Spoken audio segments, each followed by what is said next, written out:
साहब जी ये लो ना।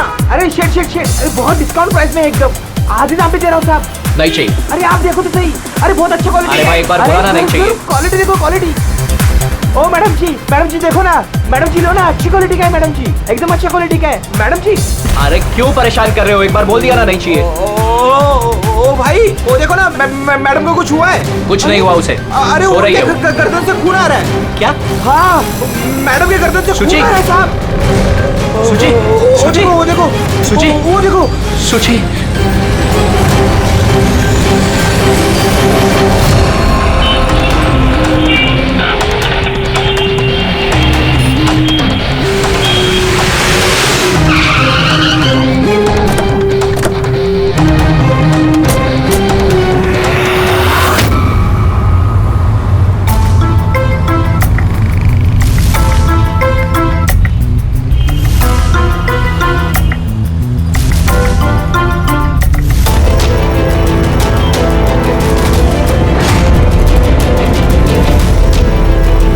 काफी खून बह चुका है, लगता है गोली काफी देर पहले चली थी।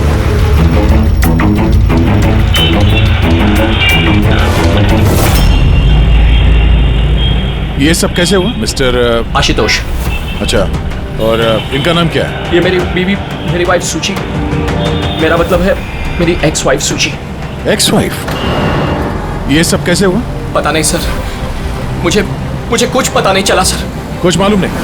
तुम्हारी एक्स वाइफ तुम्हारे बगल वाली सीट पे बैठी थी, उस पर गोली चली और तुम्हें कुछ मालूम नहीं? कैसे हो सकता है? मेरा आशु कभी झूठ नहीं बोलता। अगर वो कह रहा है कि उसे पता नहीं चला तो आई एम श्योर उसे पता नहीं चला होगा। आप? जी मैं मेहिका, इनकी प्रेजेंट वाइफ। मिस्टर आशुतोष, जब सुची को गोली लगी और पिछली सीट का शीशा टूटा तो आवाज तो आई होगी, और आप कह रहे हैं आपको कुछ मालूम नहीं पड़ा? कैसे? दरअसल गाड़ी में म्यूजिक तेज चल रहा था और सुची सो रही थी सर, मुझे कुछ पता नहीं चला। वो बंदा कुछ सामान बेचने आया, उसने जब मुझे बताया तब मुझे पता चला कि सुची। गाड़ी में म्यूजिक चल रहा था और सूची सो रही थी। कमाल है, अक्सर लोगों की नींद जरा से आहट से खुल जाती है, और इतने लाउड म्यूजिक में सूची सो रही थी। सर आपकी बात से पता चल रहा है कि आप मुझ पर शक कर रहे हैं।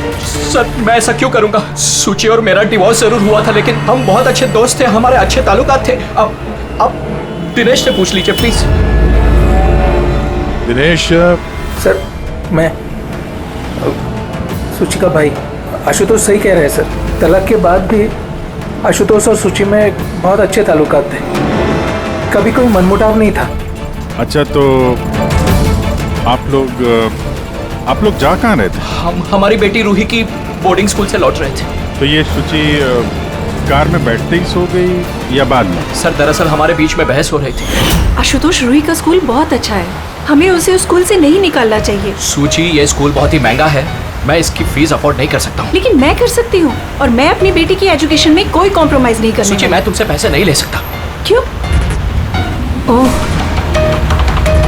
तुम्हारा मेल ईगो आगे आ जाता है ना कि मैं तुमसे ज्यादा कमाती हूँ।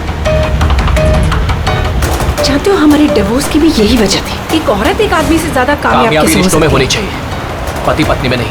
मुझे तुमसे कोई बहस नहीं करनी है, और ना ही इस बारे में कोई और बात करनी है। रूही इसी स्कूल में रहेगी। उसके बाद हमारे बीच में कोई बात नहीं हुई, मुझे लगा कि वो सो गई है। अच्छा, ये जब झगड़ा हो रहा था तो गाड़ी कहाँ पे थी, किस इलाके में? सर लिंक रोड के सिग्नल पे, केपी थिएटर के पास। और फिर उसके बाद कौन सा रास्ता लिया आप लोगों ने? सर वहां से फिर मैंने लेफ्ट लिया पानी फ्लाईओवर की तरफ, और सीधा यहाँ पे आ गए? जी सर। यानी करीब 2 किलोमीटर तक ये गाड़ी चली, तो इस 2 किलोमीटर के बीच में ही कहीं पे गोली चली है सूची।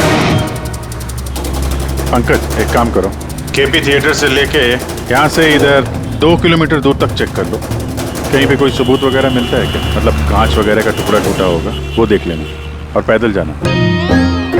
2 किलोमीटर सर? पैदल चलो। गोली बड़ी अजीब एंगल से लगी है, ये नीचे है, गोली ऊपर से नीचे की तरफ आई है। मतलब गोली चलाने वाले को हाथ ऊपर करना पड़ा होगा फायर करते समय। खुली सड़क पे किसी ने गोली मारी है और किसी ने देखा नहीं। हो सकता है खूनी थोड़ा दूर हो, फिर भी मुश्किल है निशाना लगाना। ये चलती गाड़ी पे और वो भी तब जब खूनी किसी गाड़ी पे हो या बाइक पे। ऐसे निशाना लगाना इतना आसान नहीं है।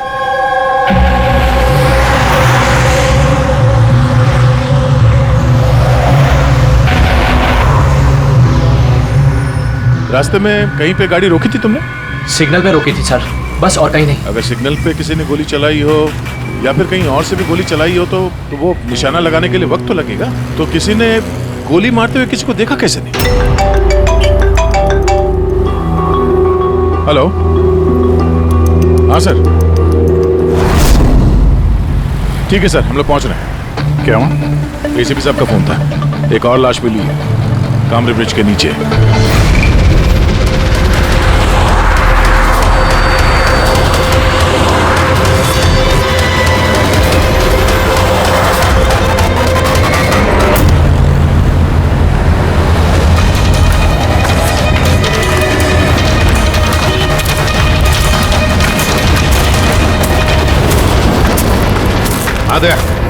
सर, आपको पता कैसे चला इस लाश का?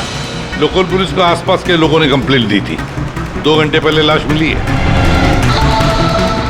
सिर के पीछे घाव है और पीठ पर भी गोली का निशान। सर, एक बात समझ में नहीं आ रही है, इसे किसी ने यहाँ पे मारा या कहीं और मार के यहाँ पे फेंका है? देखते हैं फ्रेडी। सर, रोड पर एक लवारिस बाइक भी मिली। मुझे लगता है इसी आदमी की वो बाइक।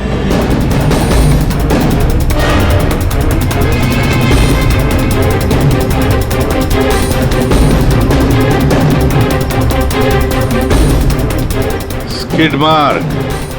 सर, ऐसा लगता है ये आदमी बाइक पे जा रहा होगा, किसी ने पीछे से गोली मार दी, डिसबैलेंस हो गया, गाड़ी बाइक स्किड होके किसी चीज से यहाँ पे टकराई होगी और उसकी बॉडी यहाँ नीचे गिर गई। सर पे चोट उसी वक्त लग गया होगा।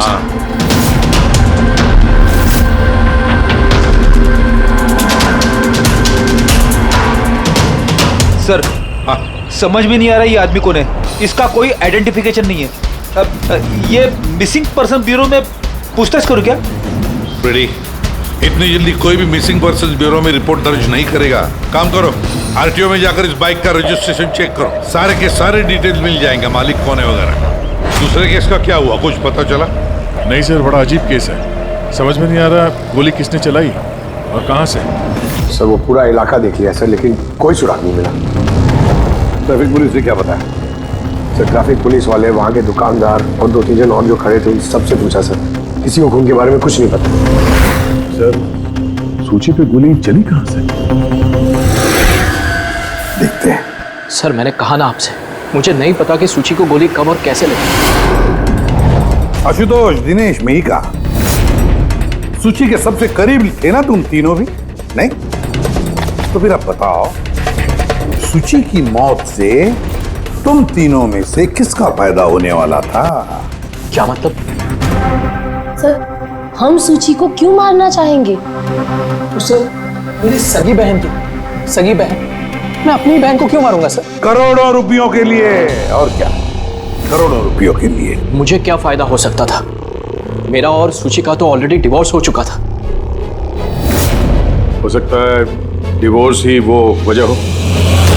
डिवोर्स के बाद भी मैं और सूची बहुत अच्छे दोस्त थे, दोस्त की तरह बर्ताव करते थे। ये भी तो हो सकता है ना कि तुम्हारी अपनी पहली बीवी के साथ जो दोस्ती थी वो शायद तुम्हारी दूसरी बीवी को पसंद ना आई हो। सर, आप ये कैसी बातें कर रहे हैं? मुझे इनकी दोस्ती से क्या प्रॉब्लम होगी? मुझे इनकी दोस्ती से कोई प्रॉब्लम नहीं थी। मैं बिल्कुल भी इनसिक्योर टाइप की लड़की नहीं हूँ। अगर सूची की हत्या तुम तीनों में से किसी ने नहीं की तो फिर किसने मारा सूची को? किसने मारा? मैं बताता हूँ आपको। सूची एक एनजीओ में काम करती थी।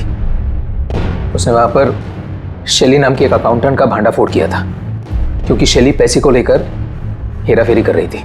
तुम्हें लगता है कि शैली का हाथ हो सकता है सबके पीछे? जी हाँ सर, कई बार शैली ने उसको धमकी भी दी थी। सर, मुझे तो लगता है कि ये काम पृथ्वी का हो सकता है। अब ये पृथ्वी कौन है? बड़ा ही बदतमीज किस्म का इंसान है, रोमियो टाइप। सूची ने पुलिस में कंप्लेन भी की थी उसके खिलाफ। कुछ दिन के लिए जेल भी गया था। ठीक है, तुम तीनों जा सकते हो। Thank you sir. Thank you sir.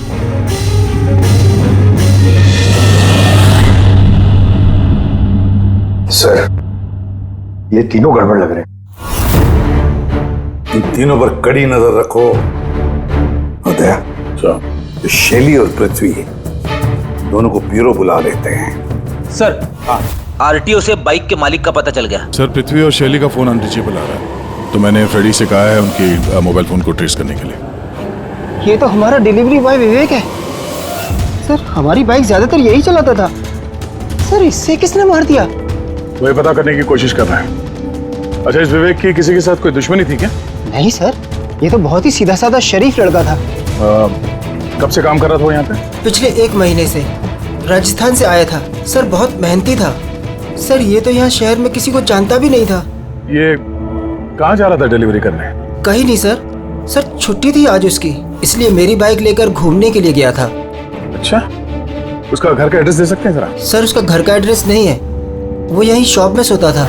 उसका सामान वगैरह कुछ? सर, ये उसका एक बक्सा है। ये?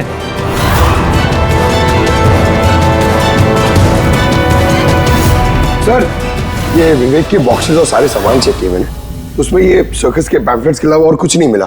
या तो उसे सर्कस बहुत ही ज्यादा पसंद होगा, या फिर अपने फ्री टाइम में ये पैम्फलेट बना के वो पैसे कमाता होगा।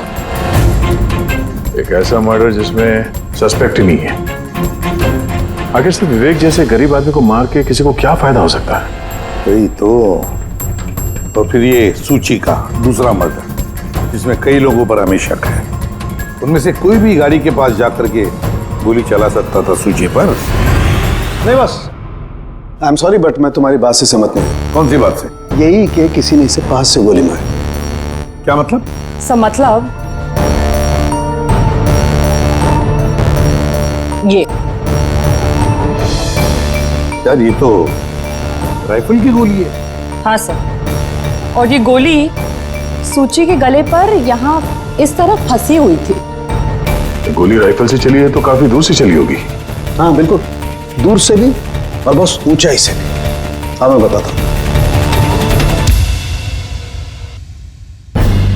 ये देखो बॉस, 50 डिग्री एंगल से सूची को गोली लगी है। गोली यहाँ से आई, उसने कार की खिड़की का शीशा तोड़ा और उसकी गर्दन में आकर के लगी।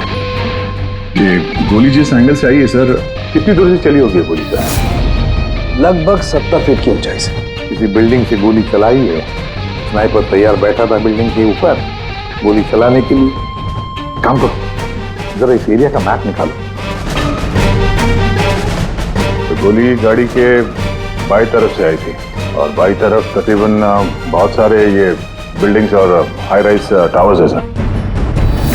तो जिस जगह पे उन दोनों का झगड़ा हुआ, वहां से लेके सूची की लाश जहां पे मिली, उसके बीच में तकरीबन 15 से 20 टावर्स है। इन्हीं में से किसी एक बिल्डिंग से गोली चली होगी।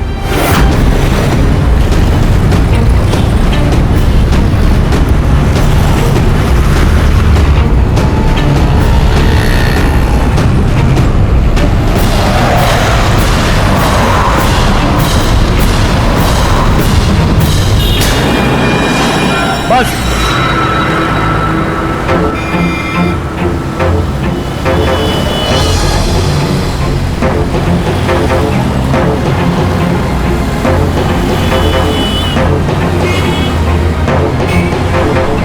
ये अभिजीत सर के हाथ में क्या? मार्क है फ्रेडी, ठीक उसी हाइट पे जिस हाइट पे सूची पे गोली लगी थी।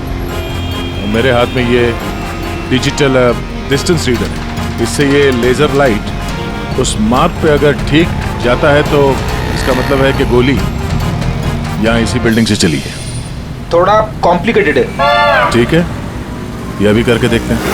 हाँ दया, मैं तैयार हूँ। ओके अभिजीत, थोड़ा राइट में आना, राइट में। हाँ, हल्का थोड़ा लेफ्ट। बस बस बस,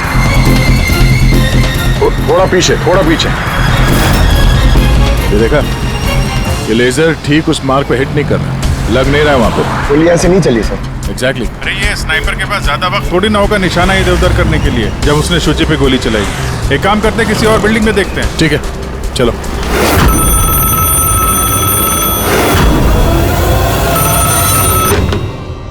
हेलो। हाँ हेलो, क्या ये फैंटेसी सर्कस जयपुर राजस्थान का ऑफिस है? जी हाँ, बोलिए। देखिए, मैं मुंबई सीआईडी से एसीपी प्रद्युमन बोल रहा हूँ। क्या आपके यहाँ कोई विवेक काम करता था? हाँ हाँ, जानता हूँ विवेक को, वो इसी सर्कस में काम करता था। क्या हो गया? क्या काम करता था वो, कुछ बता सकते हैं? देखिए साहब, अगर सारा दिन आपसे फोन पे लगा रहूंगा ना तो मेरा शो कैंसिल हो जाएगा। मैं आपकी बात अपने मालिक को बोलता हूँ, वो आपको कॉल करेंगे, समझे? हेलो।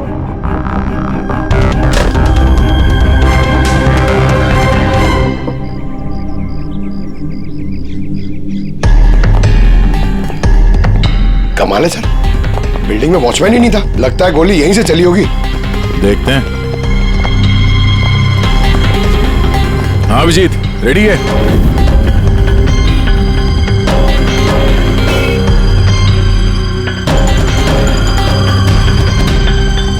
नहीं अभिजीत, यहां से निशाना कुछ ठीक से लग नहीं रहा। थोड़ा राइट में आना, राइट में, और थोड़ा।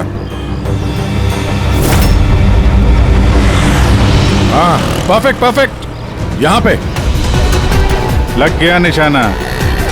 इसका मतलब शुचि यहाँ पे थी जब उसको गोली लगी। पंकज, फ्रेडी, जरा देखो आसपास, उस स्नाइपर ने कोई सुराग छोड़ा है क्या? लेकिन यार दया, यहाँ पे कोई स्पीड ब्रेकर तो है नहीं। ऐसा कौन सा स्नाइपर था जो वहाँ बिल्डिंग पे बैठ के इतनी तेज चलती हुई गाड़ी पे ऐसा निशाना लगा है जो शुचि की गर्दन पे जाके लगे? हाँ ये बात तो है। आशुतोष, जब तुम्हारी गाड़ी ये यहाँ पर थी जी, तभी किसी वजह से तुम्हारी गाड़ी को स्लो करना पड़ा हो या फिर रोकना पड़ा हो, कुछ याद है? हाँ सर, मैं जब ड्राइव कर रहा था तो गाड़ी के आगे एक भिखारी आया था। मुझे ब्रेक मारनी पड़ी थी। भिखारी? हाँ क्या हुआ? इस तरफ कुछ भी नहीं है। कुछ भी नहीं? वहां भी कुछ नहीं है सर। ये भिखारी दिखने में कैसा था? सर, उसके एक हाथ में बैसाखी थी, लाल रंग का पोटला, गले में गमछा और शायद आधा गंजा था। अभिजीत, इस फ्लाईओवर के नीचे बहुत भिखारी बैठे हुए होते हैं, उन्हीं में से कोई एक होगा। मैंने सुना जो आशुतोष ने बताया भिखारी के बारे में। मैं यहाँ नीचे जाके देखता हूँ। कौन हो तुम लोग? इससे पूछ के यहाँ पे आए? तुम यहाँ के वॉचमैन हो, ड्यूटी पे क्यों नहीं थे? मेरी मर्जी। और तुम कौन होते हो मुझे ड्यूटी सिखाने वाले? सीआईडी। सीआईडी जाते हो, तुम्हारे वजह से यहाँ पे एक औरत का खून हो गया। मेरी वजह से खून? किसी ने यहाँ छत से नीचे एक औरत पे गोली मारी, क्या जानते हो उसके बारे में?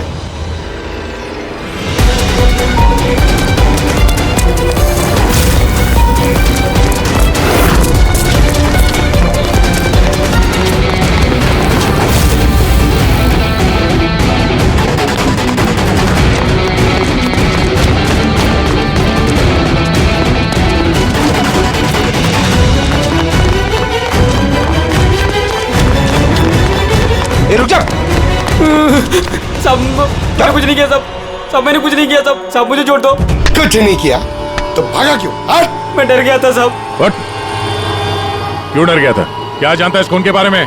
साहब, मैंने पैसे लिए थे, लेकिन उसने ये नहीं बताया था कि वो किसी का खून करने वाला है। साहब, कौन था वो आदमी? पहले कभी देखा नहीं साहब। उसने बोला कि वो बिल्डिंग की छत पे अपनी गर्लफ्रेंड को प्रपोज करने वाला है। साहब, उसने 2 घंटे को 15,000 रुपए दिए थे। साहब, मैंने तो इतने 1 महीने में भी नहीं कमाए। साहब, उसने हेलमेट पहन रखा था और चश्मा लगाया हुआ था।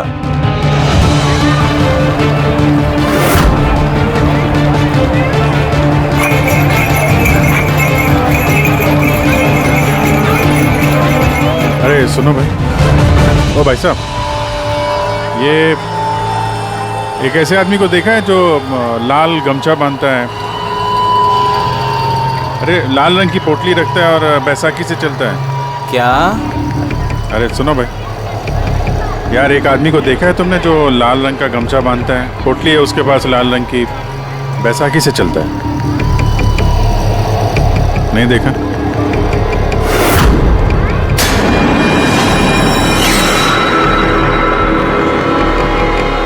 अरे सुनना जरा,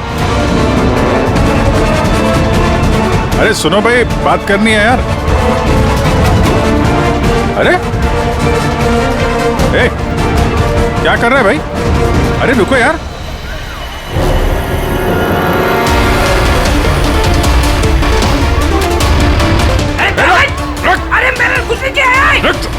भिखारी हूँ, मेरे पास पैसे कुछ भी नहीं है। अरे कौन हो, छोड़ दो मुझे। अपाहिज होने का नाटक कर रहा है। तुझे मालूम है बिना पैर के आदमी कैसे जीता है? अरे कौन हो तुम? क्या चाहते हो? मेरे पास पैसे नहीं से नहीं, मैं रास्ते का भिखारी नहीं बन के जीता। तो जानबूझ के उस लाल वाली गाड़ी के नीचे गिरा था ना? कौन सी लाल गाड़ी? मैं किसी गाड़ी के आगे ले आया? साहब क्या दादागिरी है, आप इसे छोड़ दीजिए वरना ठीक नहीं होगा, मैं बता देता हूँ। CID से हूँ मैं। किधर चलो? शराफत से बता दे, वरना मैं अपने पे आ गया तो बहुत भारी पड़ेगा। नहीं साहब, आप पक्का CID से तो बताता हूँ। वो एक आदमी ने मुझे पैसा दिया था ये सब करने के लिए, और उसने कहा था कि जैसे ही लाल गाड़ी आती है तुम उसके आगे गिर जाना, तो मैं गिर गया साहब। तुझे पता कैसे चला कि लाल गाड़ी कब आएगी? वो छत पे एक आदमी खड़ा रह के इशारा करने वाला था, जैसे उसने इशारा करना मैं गाड़ी के आगे गिरना, ऐसा हमारा प्लान था साहब। तुझे मालूम है एक औरत का खून हो गया तेरे इस प्लान के चक्कर में? साहब मुझे माफ कर दो, मैं रास्ते का भिखारी हूँ, देखो मेरी हालत कैसी है साहब, मुझे छोड़ दो। चल ये बता, वो आदमी कैसा था दिखने में? नहीं वो साहब मोटरसाइकिल पे आया था, हेलमेट पहने हुआ था, तो चेहरा दिखाई नहीं दिया। अरे यार कुछ तो देखा होगा, कुछ सुना होगा तूने? उसका फोन आया था, सामने वाले ने कहा था कि जल्दी जल्दी मिलने आओ, तो हाँ, तो उसने कहा था कि मैं पहुँचता हूँ। कहाँ पहुँचने का बोला था, कुछ याद है? कुछ सुना तूने? हाँ याद आया, भांडुप मिल। हाँ भांडुप मिल। अच्छा ठीक है वापस आ जाओ, मैं सर को इन्फॉर्म करता हूँ। Okay sir. हाँ अभिजीत भांडुप मिल से वापस आ रहा है। उसका कहना है कि मिल एकदम सुनसान पड़ा है, कोई सुराग हाथ में लगा उसके। खूनी तो वहीं पे भाग कर गया होगा, हो सकता है अभिजीत पहुंचने से पहले वो वहां से गायब हो गया। पंकज। हाँ सर। पंकज एक काम करो, जिस वक्त सूची को गोली लगी थी उस वक्त उस एरिया में कितने मोबाइल फोन एक्टिव थे पता लगाओ, स्नाइपर का फोन उसी में से एक हो सकता है। चल। हाँ पंकज ये भी देखना कि उनमें से कितने लोग भांडुप मिल गए थे। सर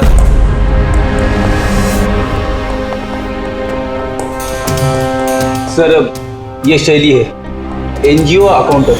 सूची एक NGO में काम करती थी, उसने वहां पर शैली नाम के एक अकाउंटेंट का भांडाफोड़ किया था। और ये पृथ्वी है जिनके खिलाफ सूची ने रिपोर्ट लिखवाई थी। सूची ने पुलिस में कंप्लेन भी की थी उसके खिलाफ, कुछ दिन के लिए जेल भी गया था। आपने सोच भी कैसे लिया कि सूची के खून में मेरा हाथ हो सकता है? हाँ सर, मैंने भी ऐसा कुछ नहीं किया, मैंने किसी का मर्डर नहीं किया सर। शैली तुम्हारी नौकरी चली गई थी सूची के वजह से, और उसके बाद से तुम्हें अभी तक कोई नौकरी मिली नहीं। उधार के पैसे ले लेके घर का खर्चा चला रही हो तुम। हाँ? और पृथ्वी, एक हफ्ते तक तुम्हें जेल में रहना पड़ा, अपने मोहल्ले में काफी बदनामी हुई तुम्हारी। क्यों? तो क्या हुआ?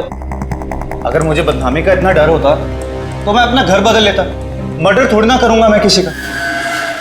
एंड सर ऐसा नहीं है कि मुझे कोई जॉब नहीं मिल रही है, इट्स जस्ट लाइक कि मुझे मेरे लायक कोई जॉब नहीं मिल रही है, इस वजह से मैं कहीं ज्वाइन नहीं कर रही हूँ। आपको आशुतोष और उसकी नई पत्नी मिहिका से पूछताछ करनी चाहिए। वो आपस में खुश नहीं है लेकिन दिखावा करते। आशुतोष तो सूची के पास वापस जाना चाहता था, शायद मिहिका ने इसीलिए। एंड सर सूची की ना उसके भाई दिनेश से भी नहीं बनती थी, हमेशा ना फोन पे उससे झगड़ती ही रहती थी। अच्छा, और किस बात को लेके होता था ये झगड़ा इन दोनों भाई बहन के बीच? एक्चुअली सर दिनेश ने आशुतोष को धमकी दी थी कि सूची से दूर रहे, शायद सूची को यही अच्छा नहीं लगा होगा। इन एक बार सूची ने मुझे ये भी बताया था कि मिहिका जलती है उसकी और आशुतोष की दोस्ती से। 100% इन्हीं में से किसी एक ने उसका मर्डर किया। हाँ सर। अच्छा ठीक है, जा सकते हो तुम दोनों, लेकिन एक बात अच्छी तरह से याद रखना, जब तक इन्वेस्टिगेशन पूरा नहीं होता ये शहर छोड़कर तुम कहीं नहीं जाओगे। इस केस में किसी की बातों का भरोसा नहीं हो रहा सर, ऐसा लगता है कि सब के सब झूठ ही बोल रहे हैं। हाँ, पर यार जो भी है उसने बड़ी लंबी प्लानिंग की है। पहले भिखारी को पैसे दिए, फिर वॉचमैन को हायर किया, फिर स्नाइपर को हायर किया, तो सही वक्त मिलते ही सूची को उड़ा दिया। सर। हाँ सर, जिस वक्त सूची को गोली चली थी सर, उस वक्त ब्रिज के आसपास 2000 लोगों के मोबाइल आते हुए। तो उसमें से कौन सा मोबाइल फोन भांडुप मिल की तरफ गया, देखा? एक फोन गया था सर उस तरफ, लेकिन वो प्राइवेट नंबर है तो वो ट्रैक नहीं हो पाया। और क्या बता सकते हो इस नंबर के बारे में? यही सर कि वो मिल तक गया लेकिन रुका नहीं, वो सीधे चला गया कामरी ब्रिज की तरफ और फिर वहां से सिग्नल चला गया सर। कामरी ब्रिज? विवेक की लाश भी तो हमें उसी ब्रिज के नहीं मिली थी। ये कोई कॉन्सिडेंस तो नहीं हो सकता? राजस्थान में फोन कर दे विवेक के गांव, पुलिस वालों को क्या इंफॉर्मेशन मिले उसके बारे में देखते हैं। ये विवेक भी तो खूनी हो सकता है। किसी ने विवेक का खून कर दिया, एक खूनी का खून। कुछ भी हो सकता है फ्रेडी, इस केस में कुछ भी हो सकता है।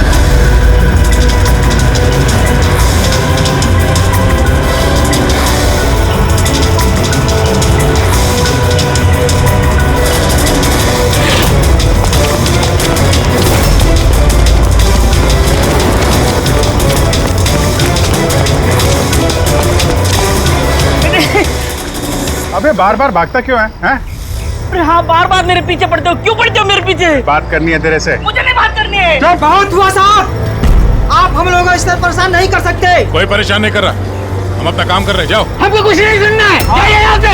अरे एक आदमी का खून हो गया, समझ में नहीं आता। हाँ तो क्या हम लोगों ने खून किया है? हाँ, हम लोग गरीब लोग हैं, भीख मांग के खाते हैं, उसका मतलब हम पे इल्जाम डाल देंगे आप लोग। हाँ देखो ना।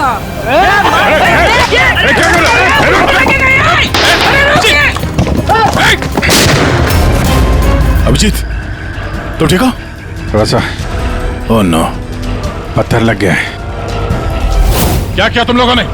हाँ? ये देख, इसने पैसे दिए थे तुम्हें? इसका भी खून हो गया? हाँ मर गया ये, ध्यान से देख। क्या ये वही आदमी है जिसने तुझे बोला था कार के आगे गिरने के लिए? जरा जूम करो।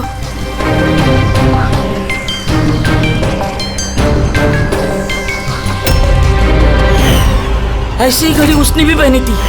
शायद जिसने पैसे दिए होंगे इस आदमी को, उसी ने सबूत मिटाने के लिए इसे भी मार दिया। हाँ पंकज। हाँ अच्छा, ओह ठीक है ठीक है, okay okay thank you. Pankaj का फोन था, बता रहा था कि विवेक राजस्थान में किसी सर्कस में काम कर रहा था, निशानेबाज था। 1 महीने पहले उसने सर्कस की नौकरी छोड़ दी। कह रहा था कि मुंबई में कोई अच्छी नौकरी लगी है उसे, और हाँ जाते जाते वहां से वो राइफल वो भी चुरा के ले गया। राइफल चुरा के आया था? सुची की सुपारी लेकर आया होगा यहाँ पे, और ये दुकान पे इसलिए काम कर रहा था ताकि किसी को शक ना हो। हाँ, और इस पूरे जुर्म का जो मास्टरमाइंड है वो राजस्थान तो गया होगा इस विवेक को सुपारी देने के लिए। है कौन ये मास्टरमाइंड जो आंखों के सामने रहकर भी नजर नहीं आ रहा है?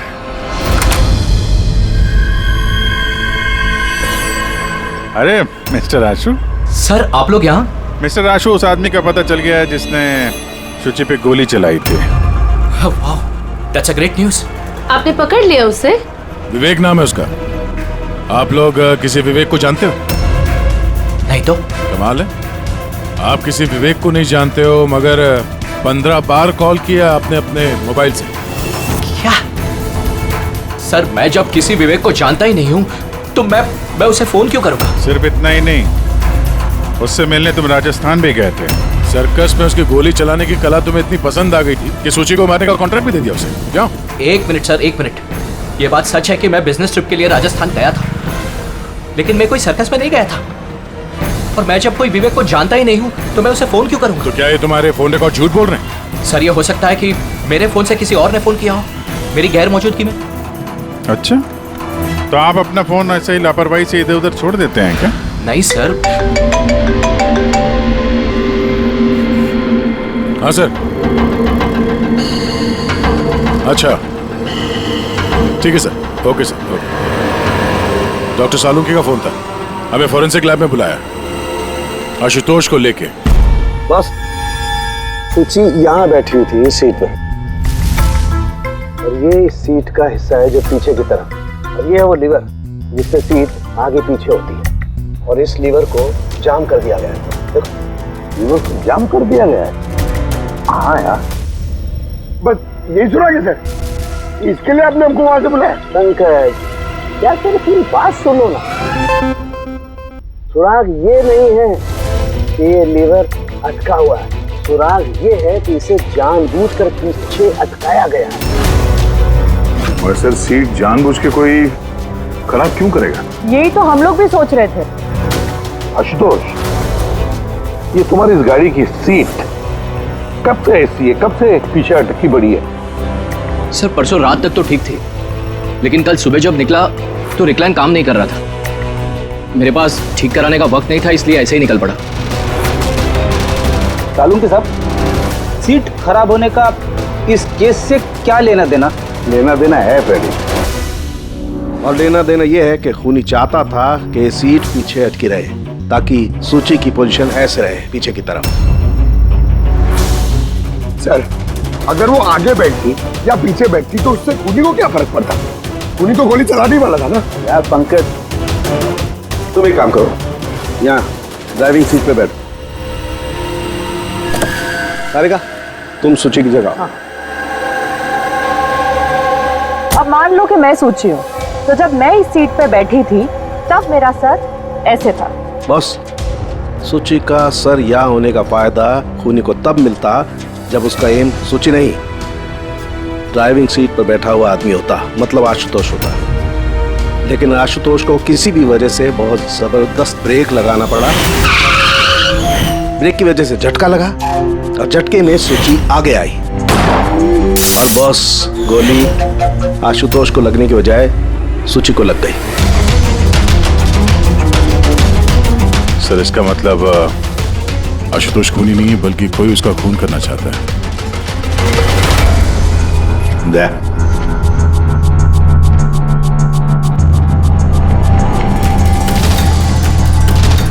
आशुतोष जी सर। सर एक बात बताओ,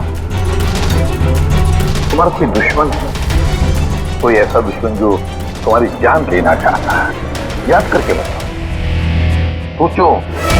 नहीं सर, मेरी किसी से कोई दुश्मनी नहीं है। नहीं कैसे आशुतोष, कोई तो होना चाहिए जिसने उतनी प्लानिंग की है तुम्हारी जान लेने की, सीट को भी जाम कर दिया। नहीं सर, ये हो ही नहीं सकता, क्योंकि ये गाड़ी की एक ही चाबी है और वो चाबी हमेशा मेरे पास ही रहती है। मुझे तो खुद समझ में नहीं आता सर कि ये सब क्या हो रहा है। कोई बात नहीं आशुतोष, वो जो कोई भी है हम पता करने की कोशिश करेंगे कि कौन है वो जो तुम्हें मारना चाहता है। ठीक है, चलो चलते हैं, आ जाओ। जी सर। सर हमने आशुतोष को जाने क्यों दिया? अगर खूनी ने फिर से हमला कर दिया तो? देखते रहना पंकज, अब हम आशुतोष की हर मूवमेंट को ट्रैक करेंगे, हर बात हमें सुनाई पड़ेगी। सर वो किसे? दैन ट्रांसमीटर बग जो लगाया है।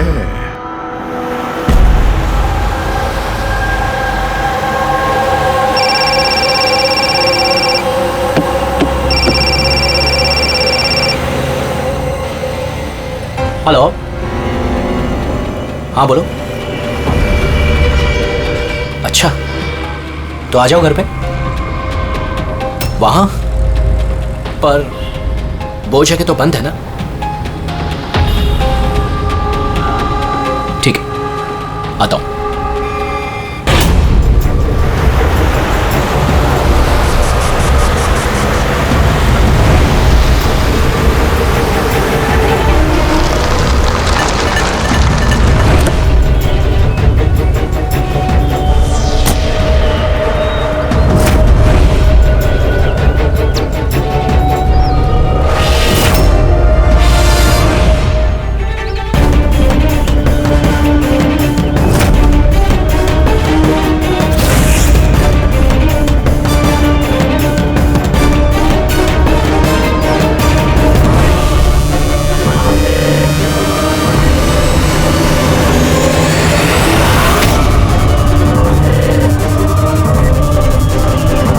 क्या कर रहे हो? गन? माय गॉड, गोलियों की आवाज है। जल्दी चलो, कहीं और एक खून न हो जाए। सर बस पहुंच ही रहे हैं हम लोग। सर, हाँ, हमारा ये वाला जो सस्पेक्ट है सर, अभी खबर आई कि ये भी राजस्थान गया था आशुतोष का पीछा करते करते। ये तो आशुतोष के बिल्कुल करीब था।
दिनेश सर, मैं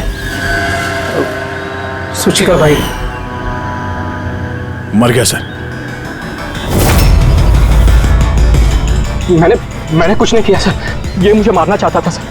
ये मारना चाहता था मुझे। क्यों मारना चाहता था इसमें? सर, इसे लग रहा था कि इसकी बहन की बर्बादी का जिम्मेदार मैं हूँ।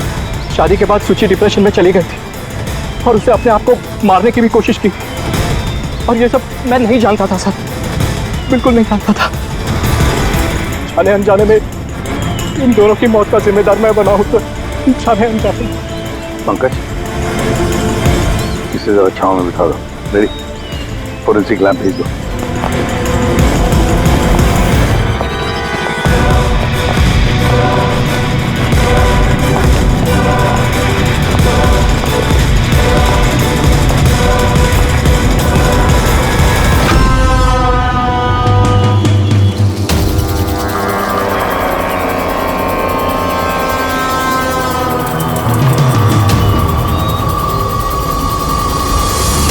कहानी में नया ट्विस्ट। Ashutosh,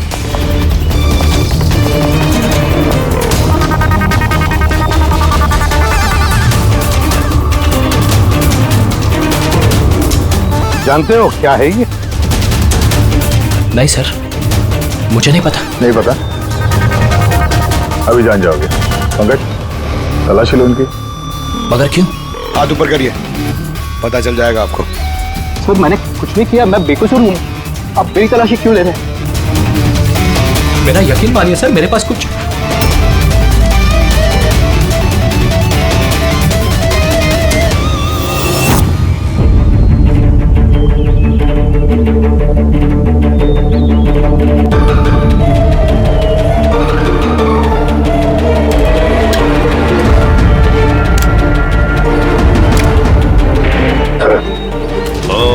rubber bullets. मुझे नहीं पता सर, इससे क्या साबित होता है? क्या साबित होता है? हाँ? तुमने इस गन से दिनेश का खून किया, असली बुलेट से। हाँ? तो फिर ये गन कैसे आई तुम्हारे पास? और वो नकली रबर बुलेट कैसे फायर हुआ और कब?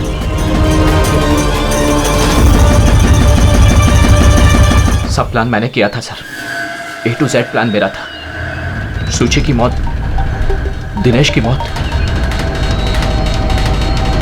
और वो प्लान भी यही था कि आप लोगों को यही लगे कि सुची की मौत गलती से हुई थी, बल्कि असली टारगेट मैं था। और आप लोगों का शक दिनेश पर जाए। लेकिन सारा प्लान मिट्टी में मिल गया, सब कुछ मिट्टी में मिल गया। क्यों मारा तुमने सुची को? क्या मिला तुम्हें सुची को मारकर? सुची मेरी बेटी रूही को लेकर हमेशा हमेशा के लिए देश छोड़कर जा रही थी सर, और ये बात उसने मुझसे छिपाई थी। आप ही बताइए सर, अपनी इकलौती बेटी को खुद से दूर कैसे करने देता? और इसलिए तुमने विवेक को, उस शार्प शूटर को पैसे दिए अपनी बीवी सुची की जान लेने के लिए। और जैसे उसने काम खत्म कर दिया तुमने उसे भी मार डाला। तूने दिनेश को ऐसा क्या कहा कि वो तुम्हें मारने के लिए यहाँ पर आ गया? मैंने मिहिका को दिनेश के पास भेजा था। क्या? हाँ दिनेश, मुझे अभी पता चला कि आशुतोष ही तुम्हारी बहन की मौत का जिम्मेदार है और वो तुम्हें भी मारना चाहता है। नहीं नहीं, मैं उसे छोड़ूंगा। दिनेश, पागल हो गए हो क्या? खून करोगे तुम? उसने मेरी बहन को मारा, मेरी सगी बहन को। अपनी पत्नी को मेरी बहन को मारते हुए उसे कुछ नहीं लगा। नहीं, कुछ भी हो जाए मैं उसे छोड़ नहीं सकता, मैं उसे नहीं छोड़ सकता। मेरी बात तो सुनो। और मौका मिलते ही उसकी गन बदल दी। जो गोलियां दिनेश तुम पर चला रहा था वो नकली थी? हाँ, लड़ाई के दौरान मैंने गन बदल दी थी ताकि आप लोगों को लगे कि आत्मरक्षा के लिए मैंने दिनेश को मारा है और आप लोगों के सामने मैं बेगुनाह दिखूं। क्या छोड़ा तुमने अपनी बच्ची के लिए? ना मां ना बाप।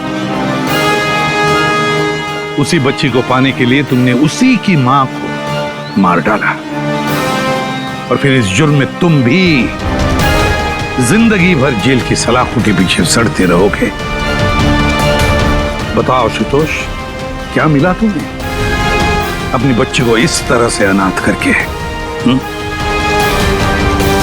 क्या मिला?